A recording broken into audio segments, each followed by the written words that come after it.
Press and hold the free button and guide the robotic arm to your desired position. Press the point button to record this position as a point. Move the arm to another position and record another point.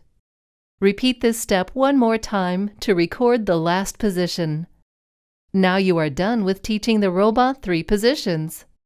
Press the play button on the robot stick to see the robot in motion.